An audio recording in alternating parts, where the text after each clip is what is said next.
Oil use பண்றீங்களா? Oil போட்டாலாம் சரியாக வாய்ப்பே இல்ல. என்னதுன்னு யோசிக்கிறீங்களா? உங்க டாண்ட்ரஃப் தாங்க. எல்லாரும் டாண்ட்ரஃப் ட்ரை ஸ்கேல்ப்னால தான் வருதுன்னு நெனச்சுட்டு தலைக்கு நெறைய ஆயில் தேய்க்கிறாங்க. அது ஃபேக்கு.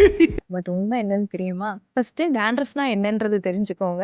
உங்க தலையில இருக்க டாண்ட்ரஃப் மலசிசியா அப்படின்ற ஒரு ஃபங்கஸ்னால தான் உருவாகுது. மலசிசியா அப்படின்ற ஒரு ஃபங்கஸ் நார்மலா எல்லாரோட ஸ்கேல்ப்லயும் இருக்கும். அது உங்க தலையில இருக்க ஆயில் செக்ரீஷன்ஸ ஃபீட் பண்ணி தான் சர்வைவ் ஆகும். இது அதிகமாகும்போது டாண்ட்ரஃப் வரும். உங்க ஸ்கேல்ப்ல ஃப்ளேக்கினஸ் அண்ட் ஸ்கேலிங் இருந்தா மட்டும் தான் டாண்ட்ரஃப் இருக்குன்னு அர்த்தம் கிடையாது. உங்க ஸ்கேல்ப் ரெட்டா இருந்தாலோ, இல்ல பஸ்டியூல்ஸ் இருந்தாலோ அதுவும் ஒரு விதமான டாண்ட்ரஃப் தான். அந்த ஃபங்கஸ் உங்க ஸ்கேல்ப்ல நார்மலா இருக்க ஆயிலையே சாப்பிட்டு வளருன்ற போது, நீங்க இன்னும் ஆயில் நெறைய தேய்ச்சீங்கன்னா, அத நீங்க சோறு போட்டு வளர்க்குறீங்கன்னா, "இல்ல டாக்டர் எனக்கு தலைக்கு எண்ணெய் வச்சா தான் நல்லாருக்கும்" அப்படின்னு feel பண்றவங்களா?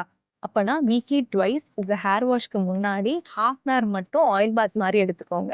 Use only virgin coconut oil. Not more then 1/2 an hour. அதனால உங்க டாண்ட்ரஃப்ப சாப்பாடு போட்டு வளர்க்காம, அது அடுத்த ஸ்டேஜ்க்கு போறதுக்கு முன்னாடி ஒரு ஸ்கின் டாக்டர பார்த்து ட்ரீட்மெண்ட் எடுத்துக்கோங்க. டாண்ட்ரஃப் அப்படியே விட்டா என்ன ஆகும்னு தெரியுமா? அத நான் அடுத்த வீடியோல சொல்றேன்.